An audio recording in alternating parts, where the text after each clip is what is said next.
নবীজি জানিয়েছেন মান সাল্লা আলাইয়া ওয়াহিদান সাল্লাল্লাহু আলাইহি আশারা। কোন মানুষ যদি একবার নবীর উপরে দরুদ পড়ে 10 বার আমার আল্লাহর রহমতের দৃষ্টি তার দিকে দিয়ে রাখেন। একবারে দরুদে কয়বার? এই হাদিসের ব্যাখ্যায় আমি পেয়েছি কোন বান্দা বান্দী যদি আল্লাহর রহমতের দৃষ্টি একবারও পায় সে জান্নাতে যাবে। আর আপনি পাচ্ছেন কয়বার? কি পড়ে? আরো জোরে কি পড়লেন? কি যেটা পড়লেন ওইটা আপনার প্র্যাকটিক্যাল লাইফে দেখানো লাগবে যে আমি যা পড়লাম ওইটা আমার ঠিক আছে।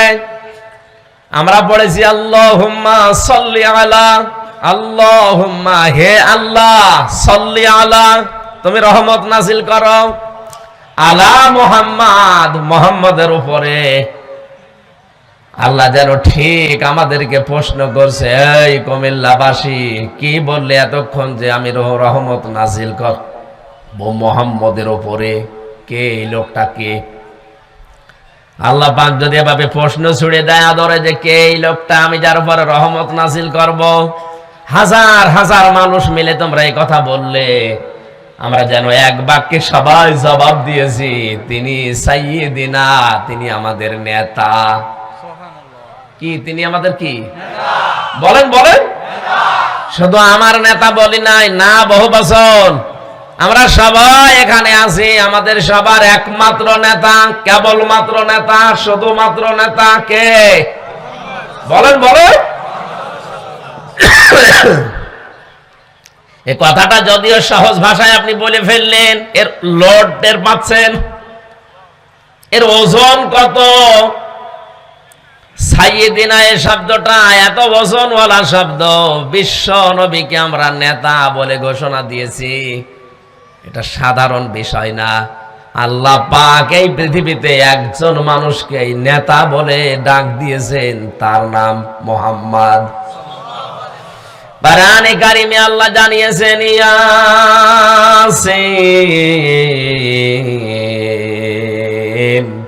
ওয়াল কুরআনিল হাকীম ইন্নাকা লামিনাল মুরসালিন আলা সিরাতিম মুস্তাকিম। শব্দটা দিকে খেয়াল করেন তো। ইয়া মানে হে, হরফে নেদা, সিন মানে সাজ্জেদ। আল্লাহ ডাক দিচ্ছেন, ঘোষণা দিচ্ছেন, হে নেতা।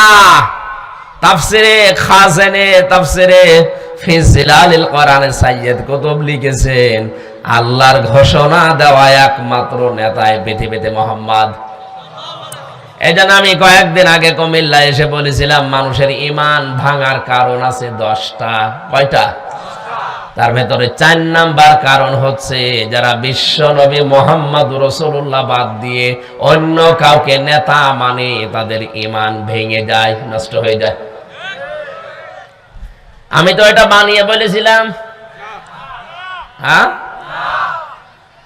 কারণ উসওয়াতুন হাসানা এই শব্দটা পৃথিবীর আর কারো আগে পরে আপনি পাবেন না, শুধু মুহাম্মদুর রাসূলুল্লাহর আগে আছে। লাকাদ কানা লাকুম ফি রাসূলিল্লাহি উসওয়াতুন হাসানা।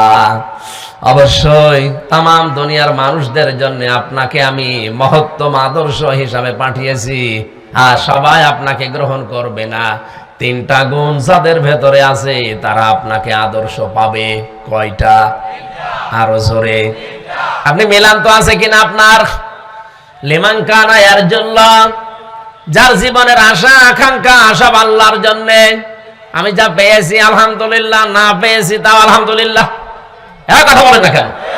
আমার জীবনে আফসোস বলে কিছু নেই।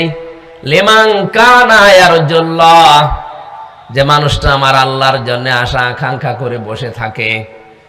আমি এগুলোর বাস্তব উদাহরণ পেয়েছি এই 3 বছরের জেলে অনেক আলেমের ভেতরে, বিশেষ করে ইসলামকে যারা কায়েম করতে চায় এদের ভেতরে।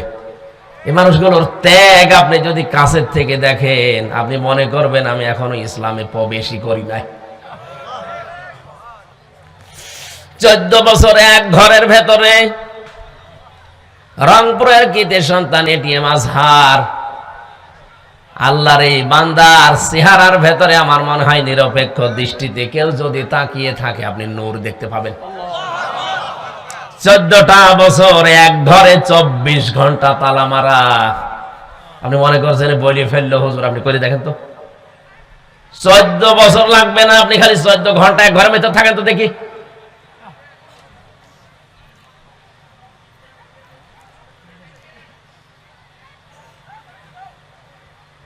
আল্লাহর কসম, কোরআনে কারীম আমার সামনে, আমি আমার ঈমান থেকে, আমি আমার দিল থেকে কথা বলছি। কোন দলের দিকে কারো দিকে তাকিয়ে আমি বলছি না। যদি বলে থাকি আমার জবান যেন বন্ধ হয়ে যায়, কারণ আমি নিজে যা দেখে এসেছি প্র্যাকটিক্যাল লাইফে সেটা কোরআনের সাথে মিলালাম। আল্লাহর ঘোষণা দেওয়া নেতা মাত্র একজন, তাকে মেনে নিলে মানুষ কত দৃঢ় থাকতে পারে আমি নিজে দেখলাম এই বিষয়গুলো। আপনাকে আমি আহ্বান জানাবো, আপনার ঈমান যদি আপনি ভেঙে ফেলতে না চান, অনেকে মনে করে ঈমানের কি হাত পা আছে ভেঙে যাবে, ওযুর কি হাত পা আছে যে ওযু ভেঙে যায়? এখন বলে দেখেন কয়টা কারণে ওযু ভাঙে? বলেন বলেন। 7টা কারণে ওযু ভেঙে যায়। নামাজ পড়লেই নামাজ হয় না, 19টা কারণে নামাজ ভেঙে যায়। কাজ করলেও কাজ থাকে না, ওই কাজও ভেঙে যায় 2টা কারণে। কয়টা কারণে? পৃথিবীর যে কোনো জিনিস আছে ওইটা নষ্ট হবার জন্য আর একটা সিস্টেম আছে। আপনার যে ঈমান আছে, ঈমানও কখন যে ভেঙে গেছে, নষ্ট হয়ে গেছে আপনি তো টের পাচ্ছেন না। সেদিন এই কুমিল্লার কোন জায়গায় যেন বললাম ঈমান ভেঙে যায় কয় কারণে। তার 4 নাম্বার কারণ এইটা, বিশ্ব নবীকে যারা আদর্শ হিসাবে মানে না, ও মুসলমান দাবি করতে পারে কিন্তু ওর ঈমান নেই, ভেঙে গেছে। কিছুদিন আগে একটা জরিপ পেয়েছিলাম, এদেশের 100 জনের 15 জন মানুষ শুধুমাত্র বিশ্ব নবীকে আদর্শ হিসাবে মেনে চলে, আর বাকি 85 জন সব টানা নানায় আছে। হ্যাঁ, তাদের জব্বা আছে আব্দুল্লাহ ইবনে উবাইয়ের মতো, তাদের পাগড়ি আছে আব্দুল্লাহ ইবনে উবাইয়ের মতো। আব্দুল্লাহ ইবনে উবাই তো জীবনে সব জায়গায় নবীজিকে মেনেছিল, শুধু রাজনৈতিক জীবনে যে ওর আদর্শ ছিল আল্লাহর নবী বাদ দিয়ে আবু জেহেল। ওর পুরা জীবনী আমি পড়ে দেখেছি, মাত্র একটা কারণে আল্লাহ ওকে মুনাফিক না, মুনাফিকের সরদার বলে ঘোষণা দিয়েছে। আব্দুল্লাহ ইবনে উবাইয়ের জন্য কোরআনে আয়াত পর্যন্ত নাযিল হয়েছে। শুধু তার জন্য আল্লাহ নাযিল করলে শেষ হয়ে যেত, আমি আয়াতটা পড়তাম না, কিন্তু হোম দিয়ে আল্লাহ আমাদেরও ঝামেলায় ফেলে দিয়েছে। যাদের নামাজ, রোজা, হজ, যাকাত, দাড়ি, টুপি, পাগড়ি, জুব্বা, দস্তরখানা সব ঠিক আছে, কিন্তু রাজনৈতিক দর্শন যাদের ঠিক নেই, মনে করছেন এটা দুনিয়ার বিষয় না। কোরআনে কারীম আমি মাথায় নিয়ে কসম করে বলতে পারবো, রাজনৈতিক বিষয় এটা দুনিয়ার বিষয় না, এটা আখিরাতের সাথে সম্পর্কিত। নয়তো জীবনে রিস্ক নিয়ে কথা আমি বলতাম না, কারণ আপনি দেখতে পাচ্ছি কোরআন পড়ে, কোরআনের চোখ লাগিয়ে যে আপনি জাহান্নামে যাচ্ছেন। আব্দুল্লাহ ইবনে উবাই যদি যায় তা আপনি কোথায় যাবেন বলেন? লূত আলাইহিস সালামের জামানায় ওরা পুরুষে পুরুষে জেনা করত, সমকামী যেটা বলা হয়। আজ ওইটা প্রমোট করার জন্য বিভিন্ন কায়দায় অনেকে এই দেশে চালু করতে চাচ্ছে। হযরত লূত তাদেরকে বাধা দিলেন, নিষেধ করলেন, কিন্তু না, ডোন্ট কেয়ার, কেউ কারো কথা মানে না। ওরা আরো বেশি করে আরম্ভ করেছে। আসরের সময় 2 জন ফেরেশতা আল্লাহ পাঠিয়ে দিলেন, যাও। হযরত লূত নবীর কাছে এসেছে তারা, ফানজাইনাহু ওয়া আহলাহু ইল্লা ইমরাআতাহু কানাত মিনাল গাবিরিন। সূরা আরাফ 8 নাম্বার পারা 20 নাম্বার পৃষ্ঠা 3 নাম্বার লাইনের 83 নাম্বার আয়াত ইবনে কাসির তাফসিরে আছে। না আরো দলিল দেওয়া লাগবে? আল্লাহ পাক বলেন, 2 জন ফেরেশতা এসে বলছে, আল্লাহর নবী, আপনার জাফর যারা ঈমান এনেছে আর যারা সমকামিতা করে না এদেরকে নিয়ে আপনি চলে যান। এখানে মাগরিবের সময় আল্লাহর গজব নাযিল হয়ে এটা ডেড সি হয়ে যাবে। কি হবে? মৃত সাগর হয়ে যাবে, কারণ এটা পুরো পাল্টিয়ে দেব। ওরা আল্লাহর সিস্টেমকে পাল্টিয়ে ফেলেছে। আল্লাহ সিস্টেম দিয়েছে নারীর সাথে পুরুষের, আর এরা একেবারে পুরো উল্টিয়েছে। যে কাজ পৃথিবীতে আজ পর্যন্ত কেউ চালু করেনি, এমনকি কোনো পশু পর্যন্ত এই কাজ করে না, এরা লিপ্ত হয়েছে। এজন্য আল্লাহ রাগ করে সিদ্ধান্ত পাঠিয়েছে, কিন্তু সাবধান, ইল্লাম রাতা, আপনার স্ত্রীকে নেবেন না। প্রশ্ন আসতে পারে, হযরতে লূত নবীর স্ত্রীর চরিত্র কি খারাপ ছিল? তিনিও সমকামী ছিলেন? কথা বলেন না কেন? না, ভক্ত তাফসীর আমার জীবনে আমি পড়লাম প্রায় 42টার উপরে আমি দেখেছি বিশ্ববিদ্যালয়ে থাকাকালীন। এর সাথে যত তাফসীর মেলালাম আমি পাইনি লূত নবীর স্ত্রীর চরিত্র ভালো ছিল, তিনি চরিত্রহীনা ছিলেন না।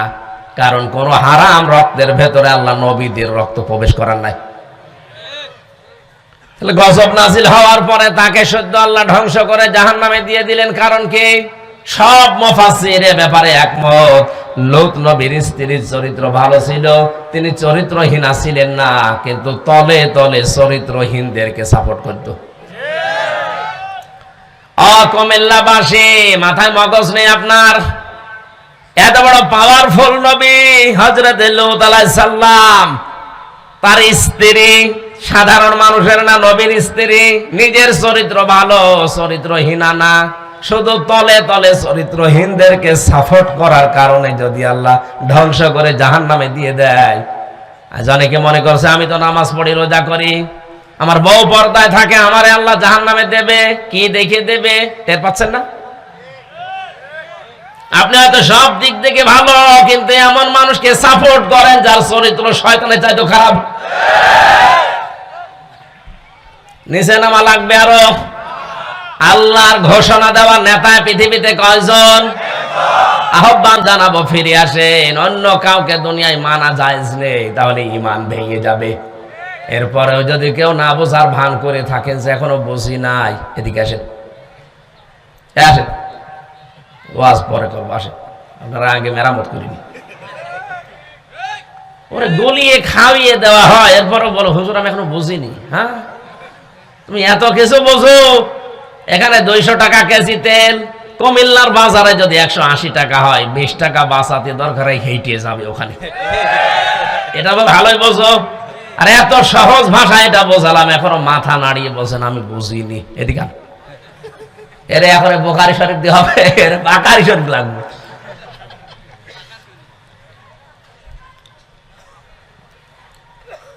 সেদিন গোপালগঞ্জে আয়াতের তাফসীর করার সময় একজন আমারে বলছে, হুজুর এমন কায়দায় বাঁশ দিলেন আর কিছু করার নেই, বাঁশ পাবো কোথায়?